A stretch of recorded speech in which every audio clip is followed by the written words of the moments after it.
Hello friends, welcome to Aparna classes. आशा करती हूँ कि आप सभी लोग स्वस्थ और अच्छे होंगे। ठीक है, आपका परिवार स्वस्थ होगा। तो जैसा कि मैंने आपको बताया, तो ग्रुप डी की इससे रिलेटेड हम लोग इंपॉर्टेंट साइंस की क्लासेस हमारी चल रही है।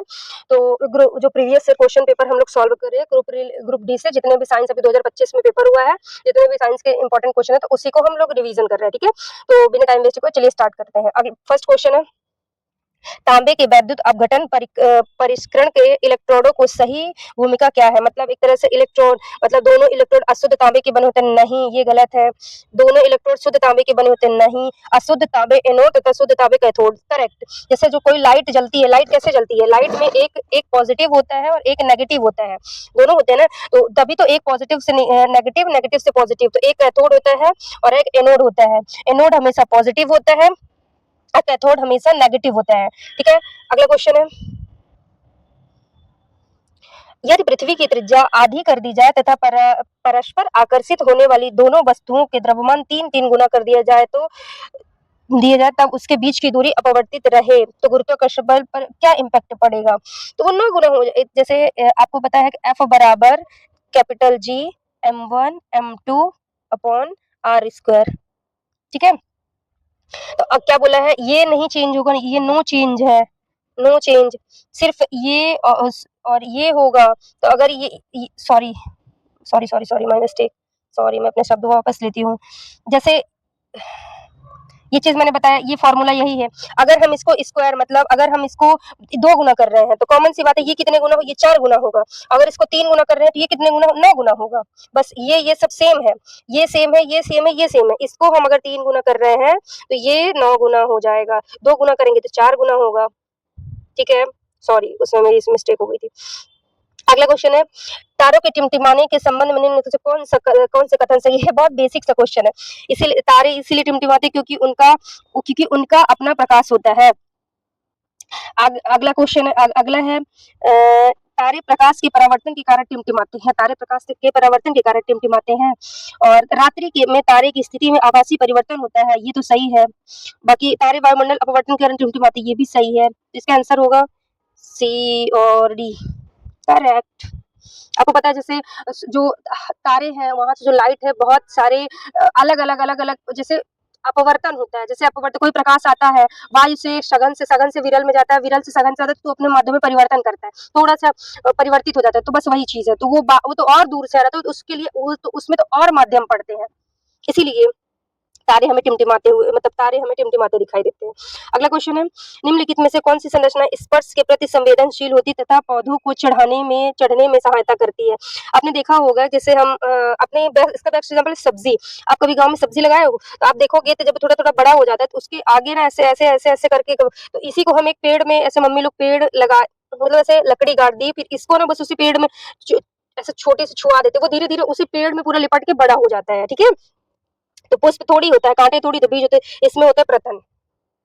अगला क्वेश्चन है, जस्ता के कणों में तन हाइड्रोक्लोरिक अम्ल मिलाने पर हाइड्रोजन गैस बनती है, यह किस प्रकार का परिवर्तन है। यह किस प्रकार का परिवर्तन है, विलयन, मिश्रण का निर्माण, भौतिक परिवर्तन, रासायनिक परिवर्तन।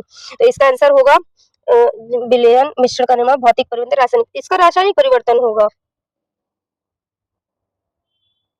ये बाकी ये भी लिखा है। अगला क्वेश्चन है, जब कोई परमाणु एक इलेक्ट्रॉन खो देता है, तो वह क्या बन जाता है। अरे यार, ये बहुत बेसिक। इलेक्ट्रॉन को खोना, मतलब अगर इलेक्ट्रॉन खो दिया, इलेक्ट्रॉन गेन किया, तो नॉन मेटल, जो इलेक्ट्रॉन गेन करता है, मतलब अपना रिलीज कर देता है, डोनेट कर देता है, वो मेटल होता है। जो इलेक्ट्रॉन ग्रहण करता है, वो उसमें माइनस चार्ज होता है। कितने बार बताई हूँ, एक माइनस होता है, एक प्लस होता है। जो जिसमें माइनस चार्ज होता है, वो नॉन मेटल होता है, नॉन मेटल होता है। ये इलेक्ट्रॉन को गेन करता है, जो इलेक्ट्रॉन को गेन करता है, उसके ऊपर माइनस चार्ज होता है। जो इलेक्ट्रॉन को डोनेट करता है, उसमें पॉजिटिव चार्ज होता है। और ये मेटल होते हैं। ठीक है, ये मेटल होते हैं। अगला क्वेश्चन है, सॉरी, अगला क्वेश्चन है, पुरुष जनन तंत्र में प्रोस्टेट ग्रंथि तथा वीर्य पुटिकाओं में स्राव का क्या कारण है। शुक्राणु का अपशिष्ट पदार्थ शुक्राणुओं को पोषण देना तथा उनके परिवहन में सहायता करना। इनका काम क्या है, इनका काम क्या है, ये जो स्पर्म होते हैं, उनको एनर्जी देती है तथा मतलब उनके चलने में हेल्प करता है।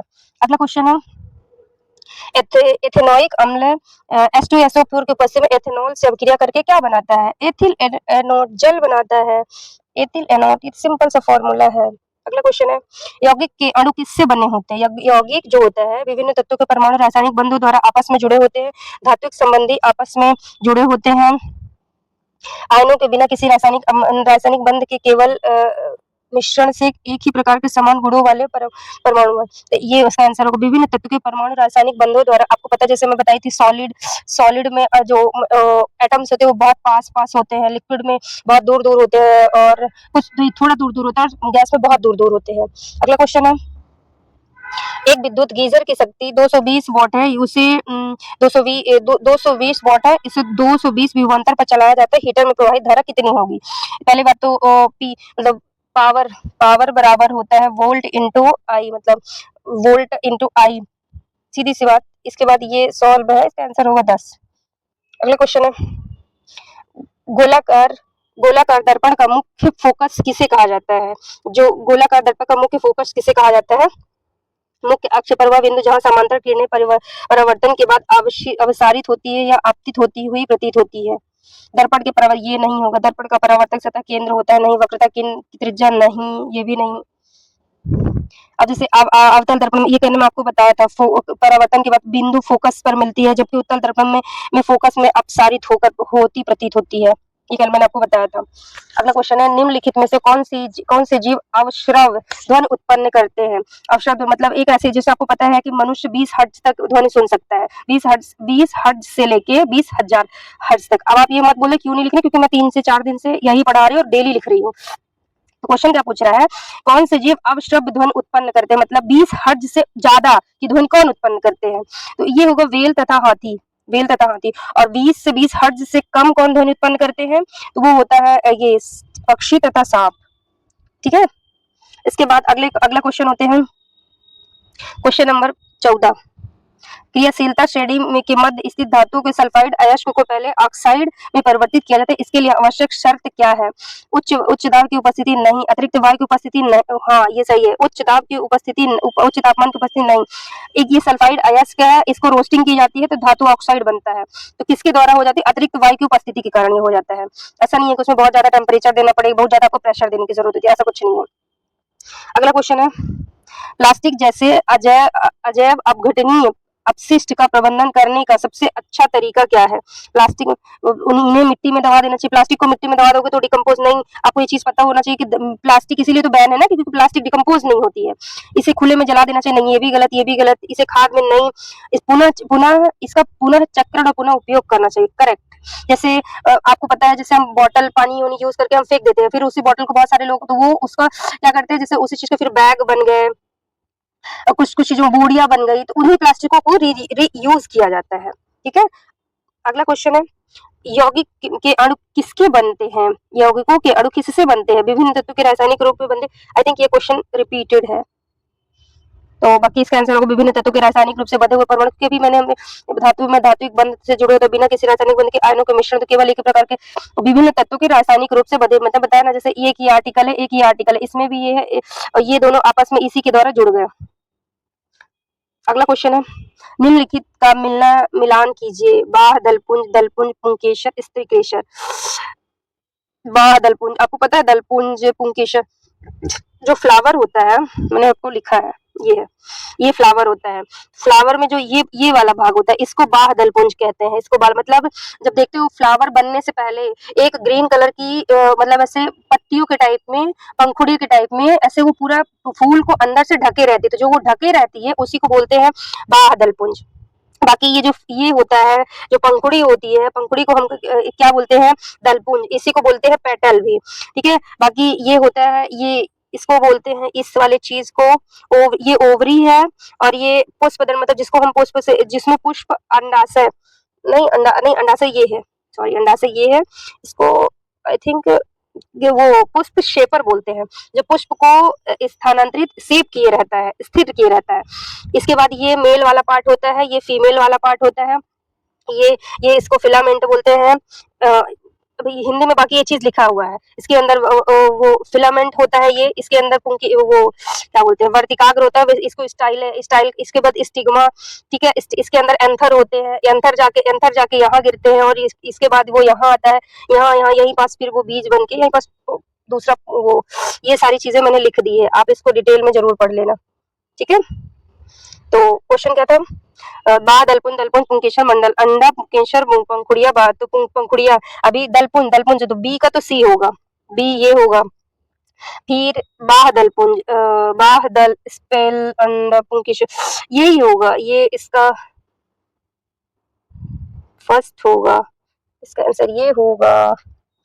बाकी ये हिंदी से मैंने लिख दिया है, इंग्लिश से भी मैंने लिख दिया है, अगर कोई इंग्लिश वाले बच्चे हैं उनके नहीं समझ में आया तो आप लोग इससे देख लेना। और बाकी फर्टिलाइजेशन, फ्लावर्स में फर्टिलाइजेशन कैसे होता है उस चीज को भी मैंने ये देखा, जैसे ये मेल वाला पार्ट है, ये फीमेल वाला पार्ट है, ये मेल वाला, तो इस ये बताइए ना कि ये परागकोश है, इसके अंदर क्या ये फिलामेंट है, इसके अंदर एंथर है, एंथर भरे हुए, तो ये एंथर जाके यहाँ बैठेगा, यहाँ बैठता कैसे, जैसे कीटों के द्वारा, कोई कीट यहाँ बैठा फिर वो वही कीट यहाँ बैठा, तो यहाँ पास फर्टिलाइजेशन हो जाए। कभी कभी हवाएं चली तो एक हवा से, जब हवा के थ्रू वो चला गया तो ऐसे जाके, बाकी ये यहाँ बैठा, इसके बाद यहाँ जाके ओव्यूल बना, फिर ये जैसे मेल बना, फीमेल बना, फिर जाइगोट बना, जाइगोट इम्ब्रियो बना, इम्ब्रियो के बाद भ्रूण बन जाता है, फिर फ्लावर मतलब फ्रूट बन जाता है, फल। तो इसको आप लोग देख लेना। अगला क्वेश्चन है, निम्नलिखित में से कौन क्षारों के साथ अपक्रिया करके लवण और जल बनाता है? Sodium oxide, carbon dioxide, hydrogen gas और कैल्शियम हाइड्रोक्साइड। इसका सिंपल सा आंसर है निम्नलिखित में से कौन क्षारों के साथ, कौन क्षार क्षार क्षार क्षार हाइड्रो CO2 हाइड्रो क्षार के साथ एसिड प्लस बेस के क्वेश्चन क्या बोल रहा है, निम्नलिखित कौन क्षारों के साथ उदासीन अभिक्रिया कराते, जो तो देखो जो एसिड और बेस दोनों के साथ करेगी वो तो वो न्यूट्रल मतलब उदासीन हो जाएगी, तो इसका होगा कार्बन डाइऑक्साइड, क्या होगा कार्बन डाइऑक्साइड। अगला क्वेश्चन है, निम्नलिखित में से कौन सा कथन जैव आवर्धन का वर्णन करता है? जैव आवर्धन वह प्रक्रिया है जिसमें किसी विषय या हानिकारक पदार्थ की सांद्रता पोषण श्रृंखला के उच्च स्तरों पर क्रमशः बढ़ती है, अर्थात जैसे शैवाल है, शैवाल को किसने खाया, जंतुओं ने, जंतु को किसने खाया, मछली ने, मछली को बड़ी मछली, फिर मनुष्य का, तो इस तरह से विषैले पदार्थ की सांद्रता मतलब वो एक तरह से इकोसिस्टम हमने पढ़ा है ना, जो जिस पर डिपेंड रहेगा वो उसको खाते जाएगा, तो वो सब तक वो चीजें पहुंचती जाएगी। तो यही पूछा है कि निम्नलिखित में कौन सा कथन जैव आवर्धन का वर्णन करता है? तो उच्च पोषण स्तरों के हानिकारक पदार्थों की सांद्रता में वृद्धि, जैविक क्रियाओं समक्रमिक विधि परितंत्र में अवशोषण, ये तो नहीं होगा, उत्पादों को उपभोक्ता, तो ये भी नहीं होगा, जैविक क्रियाओं में क्रमिक वृद्धि। और ऐसा थोड़ी है कि सिर्फ एक ही काम है कि सिर्फ बायोडाइवर्सिटी बढ़ाना, नहीं, तो इसका ये भी नहीं होगा क्योंकि इसमें ऑनली लिखा है। अगला क्वेश्चन है क्वेश्चन नंबर 20, यदि किसी इंजन की मतलब पावर दोगुनी कर दी जाए और समय समान रहे तो क्या होगा? अरे ये तो सिंपल सी बात है, कोई भी चेंज नहीं होगा।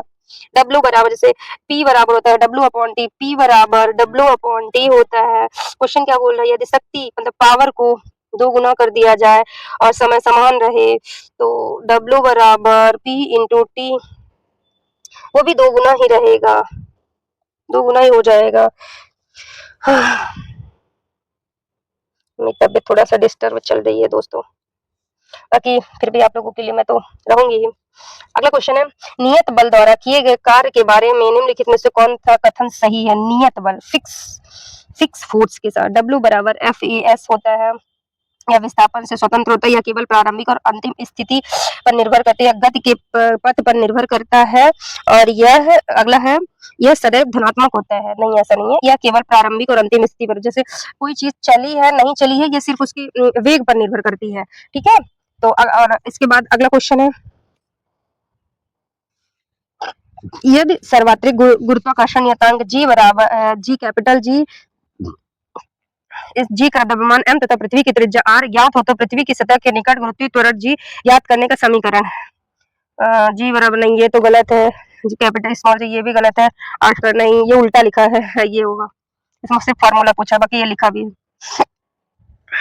अगला क्वेश्चन है, पौधे में निषेचन के बाद अंडा से ये आज 4 दिन है, 4 दिन से डेली क्वेश्चन ये आ रहा है, तो इसको तो आप पता नहीं क्या बोल दो। निम्नलिखित में से निषेचन के बाद अंडा से बीजांड किस में होता है? अंडा से फल बनता है, बीजांड बीज बनता है। आप लोग इसको जरूर से याद रखना, इतना रिपीटेड क्वेश्चन है। अगला क्वेश्चन है, गोलाकार दर्पण का मुख्य फोकस किसे कहा जाता है? मुख्य अक्ष प्रभाव बिंदु जहाँ समांतर किरणें परिवर्तन के बाद अपसारित होती है। बाकी ये है, यहाँ से जाता है, ये फोकस से ये डायरेक्ट आ जाता है, ये चला जाता है। अगला क्वेश्चन है, मांसपेशियों के संकुचन तथा शिथिलन के लिए कौन सी प्रोटीन आवश्यक होती है? क्वेश्चन क्या बोला है? मांसपेशियों के संकुचन मतलब सिकुड़ने और शिथिलन के लिए कौन सी प्रोटीन आवश्यक होती है? संकुचित प्रोटीन, स्टीलिन और फाइब्रिन प्रोटीन, कैरोटीन तथा collagen protein, magnesium, haemoglobin, carotene ये होती है। अब जैसे मैं आपको बता, कैरोटीन ये कहाँ पाया जाता है? ये स्किन नेल वूल्स में पाया जाता है कैरोटीन प्रोटीन। और हीमोग्लोबिन आरबीसी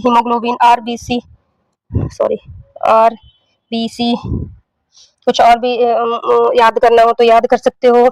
एक्स्ट्रा फैक्ट्स क्यों, जैसे हीमोग्लोबिन को मैं बहुत दिन से बताया, अब आप मुझे कमेंट सेक्शन में ये बताओगे हीमोग्लोबिन की कब्र किसे कहते हैं, आरबीसी की कब्र किसे कहते हैं?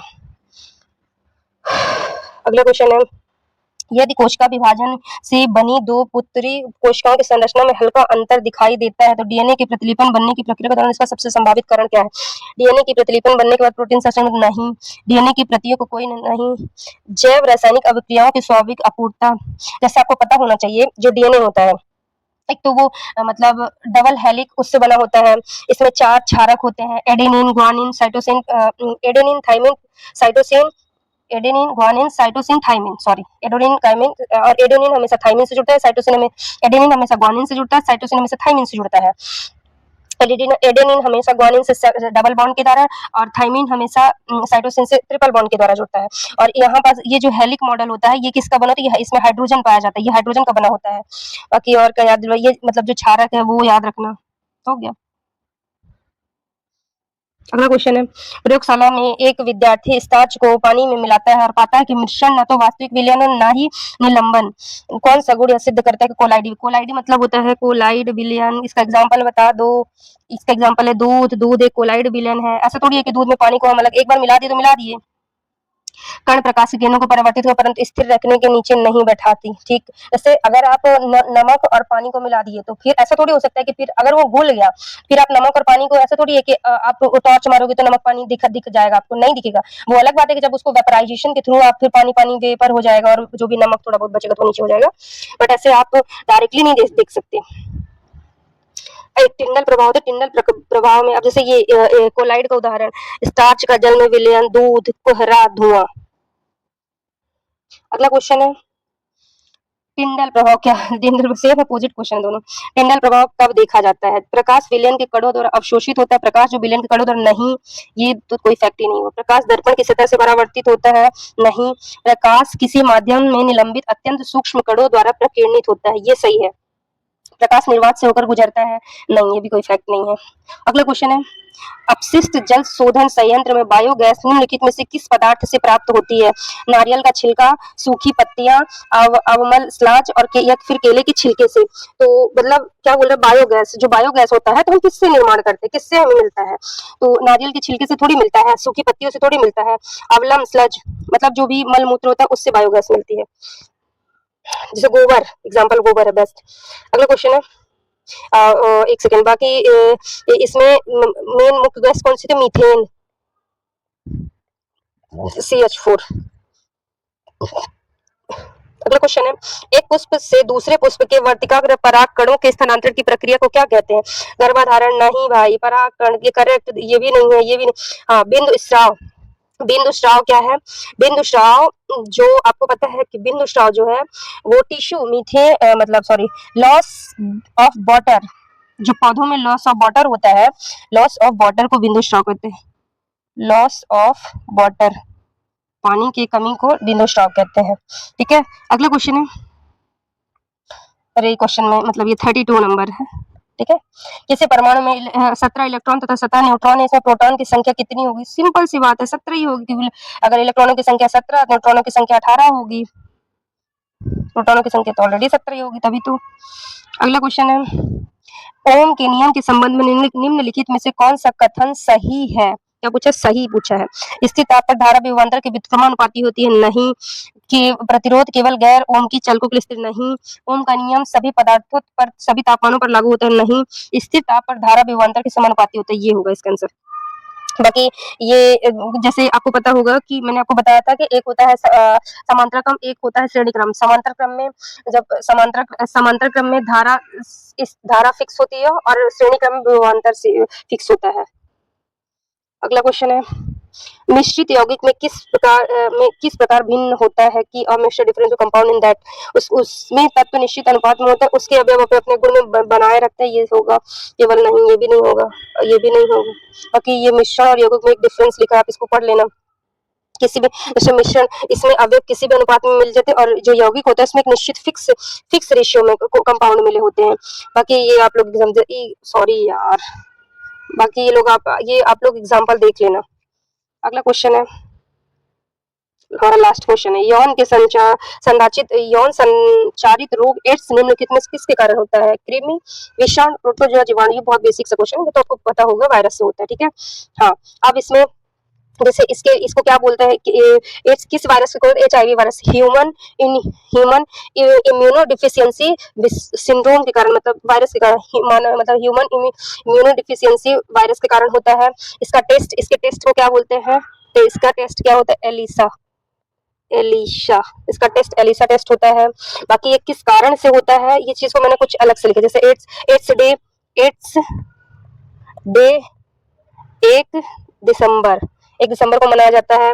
HIV और एड्स क्या है? HIV नहीं फैला, हाथ मिलाने से फैलता है, गले लगने से, साथ बैठने से, मतलब एक तो मेन तो सेक्सुअल प्रमोशन से होता है, प्लस जैसे किसी एक व्यक्ति को एक इंजेक्शन से सुई लगी है और उसी इंजेक्शन से किसी दूसरे व्यक्ति को, तो उससे भी एड्स होने का चांसेस रहता है, ठीक है। बाकी कुछ चीजें आप ये एक्स्ट्रा फैक्ट्स आप उसको याद कर लेना। बाकी मिलते हैं आपको कल। अगर आपको प्लीज सेशन अच्छा लगा हो तो प्लीज लाइक, शेयर, सब्सक्राइब करो, थोड़ा सा सपोर्ट दिखाइए। अपनी तरफ से मैं बेस्ट एफर्ट दे रही हूँ, मैं डेली क्वेश्चन की क्वांटिटी भी बढ़ा रही हूँ। बाकी प्लीज शेयर, सब्सक्राइब करना, ठीक है। कोई चीज हो तो प्लीज कमेंट सेक्शन में मुझे बताना। Thank you. Welcome to Study with Arpana. Don't forget to like, share it with your friends, and subscribe to our channel. Press the bell icon for watching.